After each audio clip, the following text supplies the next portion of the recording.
Let us now delve a little deeper into the Eastern Economic Forum. Launched in 2015, the event designed to help develop the Russian Far East brings together numerous leaders from the Asia-Pacific. Our Kim Hyesung outlines what this year's event was all about and shares with us some experts' analysis on President Moon's Look North for Development policy. At the Russian port of Vladivostok, the third Eastern Economic Forum, which kicked off Wednesday, has come to a close. The annual forum was launched in 2015 to help develop the eastern part of Russia. The Eastern Economic Forum is part of Russian President Putin's New East policy, outlined in 2012 to attract more investment in the Russian Far East. This region is underdeveloped and has a small population, but with its abundant gas reserves and marine resources, it has enormous value and investment potential. According to the EEF, 27% of gas reserves and 17% of oil reserves in the Asia-Pacific region are concentrated in the Russian Far East, but the level of development of known oil and gas deposits is still low at around 12%. Putin sees the Russian Far East as the country's new growth engine and a strategic region that could connect Russia to the Asia-Pacific. Since 2014, Russia saw zero to negative economic growth due to international sanctions and a drop in oil prices. But the Russian Far East region saw around 5% annual economic growth, showing just how much is being invested in the region.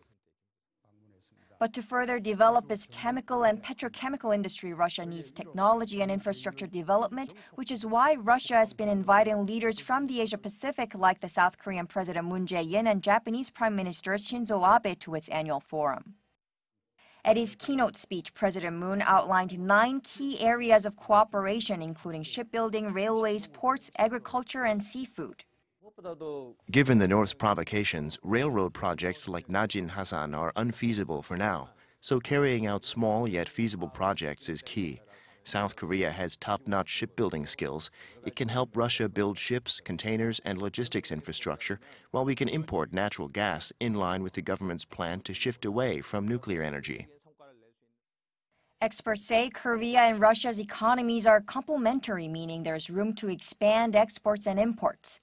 Korean businesses can benefit from Russia's energy and its original technology, while Korea can in turn help build Russia's infrastructure and logistics through its applied technology. For Russia, Korea is the best partner in the region. Unlike Japan and China, Korea hasn't had any major wars or conflicts with Russia. China and Russia are close partners, but Russia is always on guard against China's rapid rise. To boost cooperation with Russia, experts say the formation of the Presidential Committee on Economic Cooperation with Northern countries is a good move. Having a committee specializing in Russian Far East development would make two-way cooperation more efficient.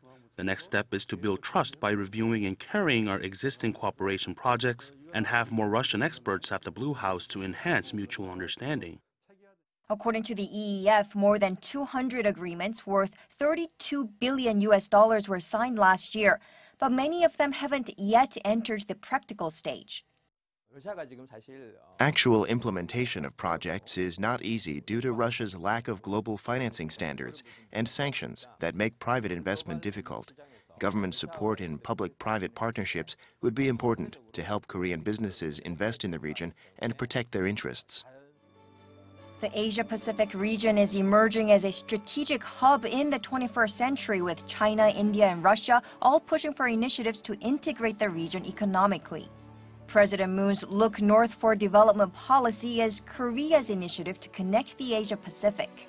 But all this marks just the beginning. To actually carry out the projects in a feasible manner, detailed plans and cooperation platforms would be needed. Kim Hyesung, Arirang News.